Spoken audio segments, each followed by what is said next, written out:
Are you planning to design your kitchen but you're a little worried that it's too small and everything is not going to fit in? What if I tell you that we have designed this kitchen which is not only small but actually fits everything into it just by smart ideas?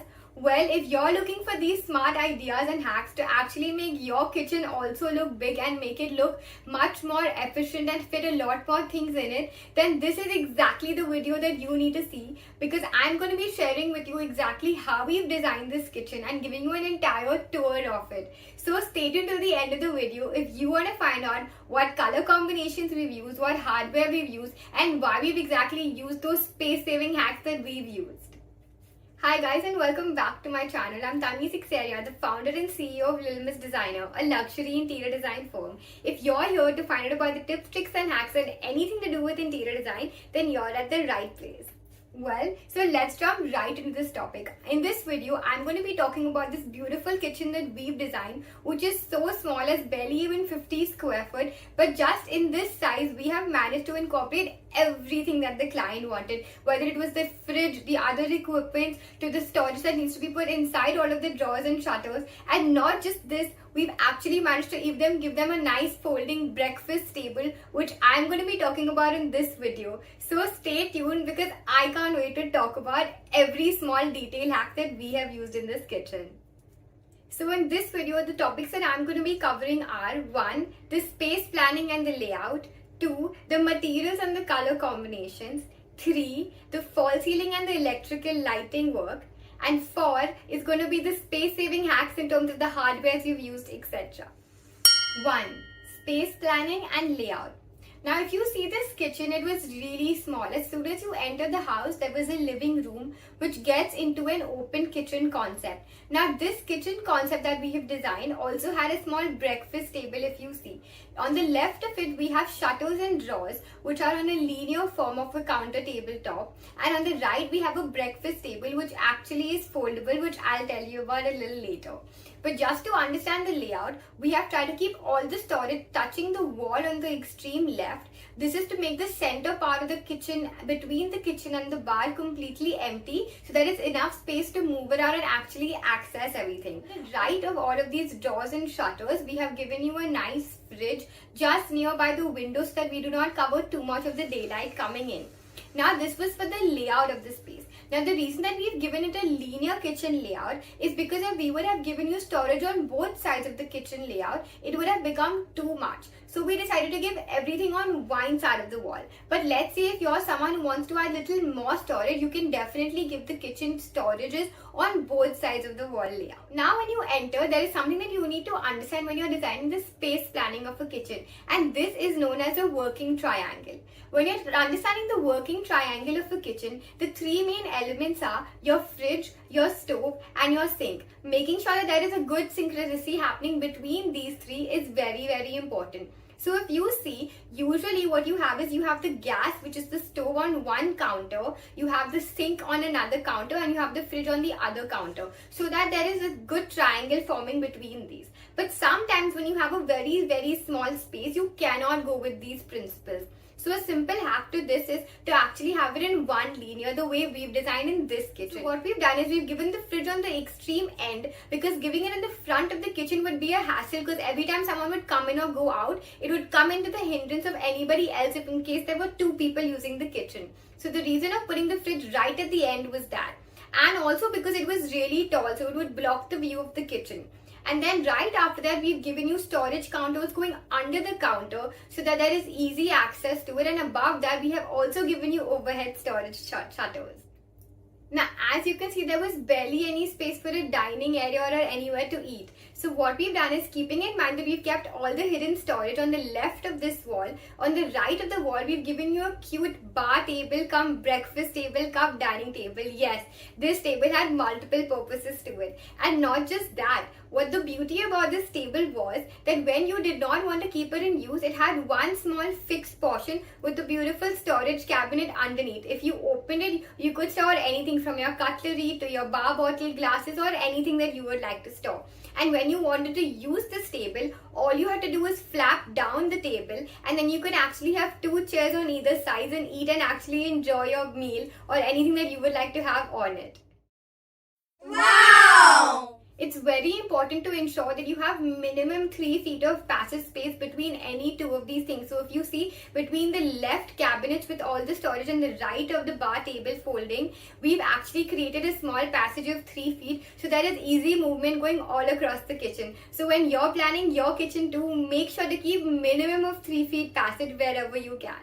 Now that you've understood the space planning and the layout of this kitchen, let's talk about two, the color combination and material. Now I know that usually when you have a small kitchen, I wouldn't recommend you to use very dark colors. But for some reason, this client absolutely loved black and we did not want to disappoint them and give them something that we wanted. So making sure that they really loved black and we wanted to incorporate one of their favorite colors, we made sure to contrast with the beautiful light wood. So if you see the entire color combination for this kitchen cum bar unit on the right of it is black and light wood. Yes, this is a very rare color combination that you would see in a kitchen, especially if it's a small kitchen. So a word of advice for you is if you have a small kitchen, I would generally recommend to go for a lighter color, and just in case if you're a fan of a darker color like this one which we've designed as a black, then contrast it with a much lighter color so that it doesn't look overbearing. Now, the counterpart of it, we've gone for everything black. And in the overhead, we've gone for a lighter material, which is a light wood. Now, the reason for this is usually when you're walking and seeing any item, your eye level is usually at a 5 feet. So anything that is below that doesn't hit your eye a lot. So the good hack about this is keeping the darker colors under the eye level, that is under 5 feet wherever possible. And in the things that are going to be actually visible at eye level and above that are things that you can make on a lighter color, like we've used this is light wood. And then above the eye level, let's say about 7 feet and above, you can actually change the color again to something else. So in this case, we've stuck to the same black. But let's say if you are going to be designing a kitchen, you could also go for the same ceiling color. Like let's say if it's an off-white, you can even keep that. So in this color combination, it is black, light wood and black, which is going all throughout the kitchen. And as for the bar table on the right of it, we've also made sure that the top of the table is actually black. We've used a nice black granite material, so this is very sustainable in case you have any stains or anything going on it. Granite is a great material to use. A better material would definitely be quartz, which is a great thing in case if any stain comes or if you want to have maintenance free materials. But however, in this particular design, we have gone for a black granite, and if you see, these are small little crystals in it, so it doesn't look very boring too, and at the same time it looks really classy too. And for the storage cabinets above and below that, we've used this beautiful green laminate. Green lam is a great company to use because they have various thicknesses. A great thickness for your laminate would start off from a 0.75 to a 1 mm at least. The thicker the laminate is, the better it is in terms of maintenance in case you have scratches, etc. It's much easier to maintain. However, you shouldn't go below 0.75 because then you'll have a lot of scratches coming. Because we've gone for the black from the same company as well as a light wood. Choosing the laminates of the same company always helps because in case you have any issues that you would like to exchange the brand, it's much easier to do so. So keep that in mind when you're selecting your material. And a good hack to save cost on the materials is that you should usually use these high premium brand laminates only for the exterior shutters. For the interior shutters, you can actually use a slightly lesser known brand but good quality of course, and this could also really help because you're going to be using maximum amount on the internal. External is very limited quantity that you actually require. So definitely try this hack next time. So that we don't have too much color going around, we've actually selected a similar color black sink and a black faucet. The black sink was from a Bianco company and the black faucet was a Jaguar Opal series that we selected. So that what happened is that the sink and the tap or the faucet of the sink actually matched with the countertop. And of course the backsplash. The backsplash is basically the area which is going between the countertop and the overhead shutter. We've made sure that even that was black, so there was a good monochromity going all across the counter in the under section of it. Ideally, you can put the granite on the backsplash too, but it would not be very recommended because A, it would be much costlier, and 2, the thickness would be too much. So instead, what we've done in this design is we've taken a black tile, a black vitrified bodied, full bodied tile onto the backsplash, which is the section between the overhead and the under counter, and we've tried to match that same black with the countertop so that it looked really beautiful. As for the hardware which we've used the Handleless telescopic channels for all the drawers and shutters. In case you do want to use Hapley, some other options are Hettich, Blum. They are really good. Enox. They have some really good hardwares which you can use for your kitchen. These are not very expensive and at the same time really last you really well. Telescopic channels or tandem channels for the drawers, especially if you're going to be putting a lot of weight onto it, and they usually come with kgs. So make sure that if you're putting something heavy, you choose the channel with a heavy or kg related, because in case you go for a channel that can only take up, let's say, 20 kgs and you're going to be putting something that's much more than that, it's just going to break and you're not going to have a lot of issues. So be smart about it when you choose your hardware as well. About the kitchen handles for the drawers and shutters, we've done a little unique detailing here. So wait till the end of the video because I really want to share this with you. I'm sure it's going to help you as well. 3. Now let's talk about the false ceiling and electrical lighting. Now how we've done the false ceiling design for this kitchen is we've gone for a beautiful simple off-white color gypsum sheet going all across. And we've painted it with a nice off-white morning glory paint from Asian Paints, because this was not too loud, not too soft, and perfect for the darker color combinations which you use for the rest of the kitchen with the tones of black and light wood. Now what we've done is we've created this GI channels framework so that it holds the false ceiling really well, and then we've put it onto the false ceiling so that it comes down by only 3 inches. As the kitchen was really small, we didn't want to come down by the height too much, so we kept it as minimal as possible and also selected lights with much lesser depth, because sometimes what happens is when you're selecting the lights, the depth of the light is so much that you need to bring down the false ceiling down. So be a little careful when you're selecting the lights, because your light and the false ceiling ideally go hand in hand. So you don't want to make that mistake. Usually I would recommend for a space that is really small, go for something with a lesser depth. So for example, you have nice down lights and panel lights which take up really less space. So something that we've used in this are the Panasonic round panel lights, which were about a 12 wattage, and we've used about 3 of them. So it really makes the space look nice and bright. And at the same time, it barely took any height space so that we could finish the entire false ceiling with the lights in under 3 inches. So be smart about the lights you choose, not just choose anything and then have problems with the heights of it. Now, when you're selecting the lighting for the kitchen, there are 2 ways to consider this. One is going to be your main lighting, which is known as the task lighting. This lighting is the panel lights which I spoke about. So in this, what we've done is we've chosen the 6K or the white light. The reason for this is when you're cooking or doing anything in the kitchen, you actually need to see the right colors of the food. You don't want it to be a mishap. But let's say you're someone who also loves a bit of fun and ambience in the kitchen. Then what you can do is you can add a bit of 3K, also known as a warm white color light, which is basically a mix of yellow and white, just under the countertop, just to add a bit of that ambience, so that the main lighting of the white is coming from the false ceiling, hitting your main countertop in which you're using to prepare all the food, and just a little bit of that yellow touch light just to add a bit of that mood into the kitchen.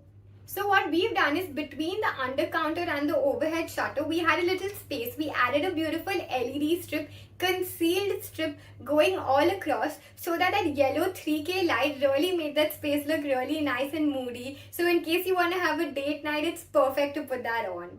So in terms of the electrical switchboard, first let me tell you about the selection that we've done. So we've gone for a black Norris's switchboard which matched perfectly and camouflaged really well with the Backsplash black tile that we've used. So for this switchboard, you should usually divide it into 2 ways. One should be the switchboards which are actually exposed and easy to access, and the other switchboards should be things which you don't need to use on a daily basis and can actually be hidden. So behind all of your equipments, let's say your fridge, microwave, etc., you're going to be having it plugged in all the time. You're not going to keep removing the plug, right? All you need access is for the switch. So a great hack to this is to actually put the plug points behind each of these equipments, like let's say your fridge, microwave, etc. So the plug of that equipment is always plugged into that thing, but the access of the switch should be something that's easily accessible by the counter. So the plug point is hidden behind, but the switch access is actually exposed to you and easily accessible to you.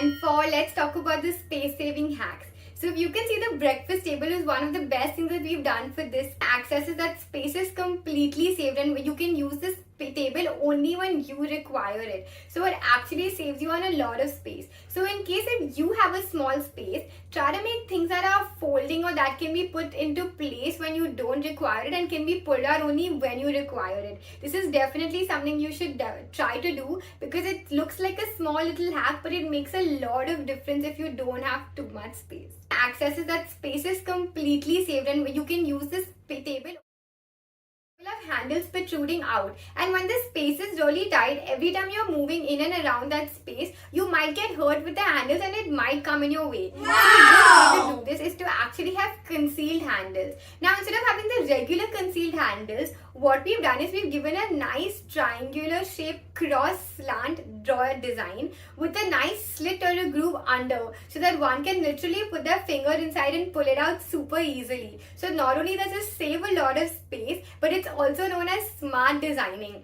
In case you don't want something like this, you can also use a profile handle. They come in a variety of colors and types, and they're absolutely ready and easy to install. They come in golds, they come in blacks, they come in so many types, and they have G profile, a J profile. Trust me, the options are unlimited.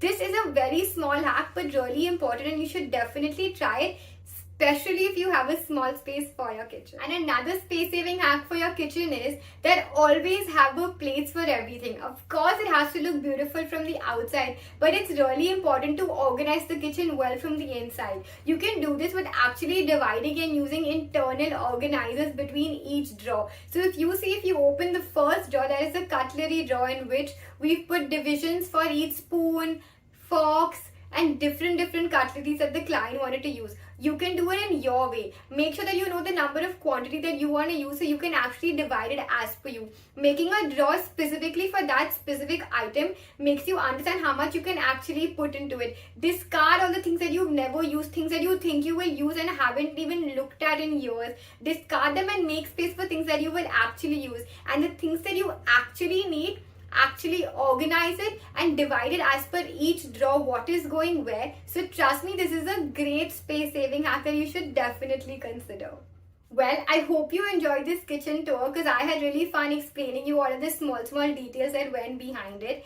And in case you're someone who's still planning their kitchen and wants to know some small hacks about the corners so that you don't waste it, I'm also going to be leaving a link in the description below, because these are some hacks which you can actually make use of that corner, because that corner usually always goes waste. So definitely try these out. And I really hope you found this video helpful. Comment below and let me know if you enjoyed this color combination or it's something you're daring to use, because I know black is something that people don't really use. But let me know if you've liked this color combination.